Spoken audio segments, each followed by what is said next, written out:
সকলোকে মোৰ ইউটিউব চেনেলত স্বাগতম জনাইছোঁ। ফাইনেলি তোমালোকৰ কাৰণে গুড নিউজ একেবাৰে আহি গৈছে। তো একজন ভাই কমেণ্ট কৰিছে নিউজটো তুমি ক'ত পালা।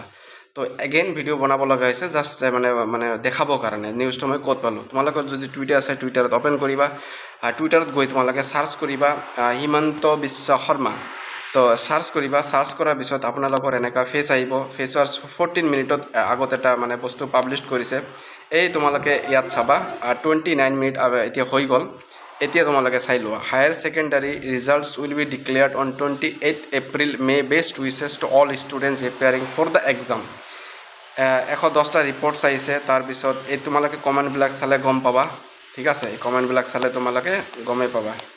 মানে finally the result is coming, মানে সকলোৱে ৱেইট কৰি আছিল ৰিজাল্টৰ কাৰণে। ঠিক আছে, থেংক ইউ মামা, থেংক ইউ মামা।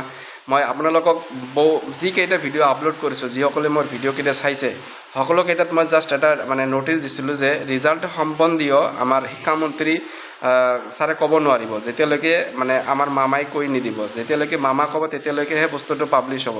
তো ফাইনেলি দেখা মামাই আগত কৈ দিছে। তাৰপিছত এতিয়া আপোনালোকক দেখাই আছোঁ আমাৰ শিক্ষামন্ত্ৰী ৰণোজ পেগু ছাৰৰটো মই এবাৰ চাৰ্চ কৰোঁ। ৰণোজ পেগু ছাৰ, তো চাৰ্চ কৰিলোঁ। চাৰ্চ কৰাৰ পিছত দেখোঁ নতুন কিবা আপডেট আহিছে নেকি চোৱা।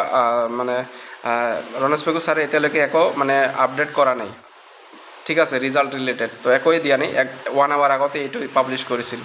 অ'কে, তো এইখিনি তোমালোকে কি বুজিছা। আৰু তোমালোকক মই অলৰেডি মানে কৈছোঁ যে আপোনালোকে যে ৰিয়েল নিউজ যদি মানে পাব খোজে তেনেহ'লে মোৰ চেনেলটোক ছাবস্ক্ৰাইব কৰি ৰাখিব। কিয়নো মই কালি ৰাতি যিটো ভিডিঅ' আপলোড কৰিছোঁ সেই ভিডিঅ'টোত মই ডাইৰেক্ট কৈ দিছিলোঁ যে 28 এপ্ৰিলত আপোনালোকৰ ৰিজাল্টখন পাই যাব। আপুনি যদি বিলিভ নকৰে আপুনি মোৰ ইউটিউবত গৈ চেক কৰি ল'ব পাৰে। আৰু বহুতে মোৰ ভিডিঅ'ত আহি কমেণ্ট কৰে কি মই ফেক নিউজ প্ৰভাইড কৰোঁ। ভাই বিলিভ কৰক, মই ফেক নিউজ প্ৰভাইড নকৰোঁ আৰু মই এনেকুৱা ভিডিঅ' নবনাবে। ঠিক আছে, তো ভিডিঅ'টো কেনেকৈ ল'লে কমেণ্ট কৰিব আৰু শ্বেয়াৰ কৰিব। আৰু যিজন ভাই কমেণ্ট কৰিছে যে মই ন'টিছটো ক'ত পালোঁ আপোনালোকক দেখাই দিলোঁ।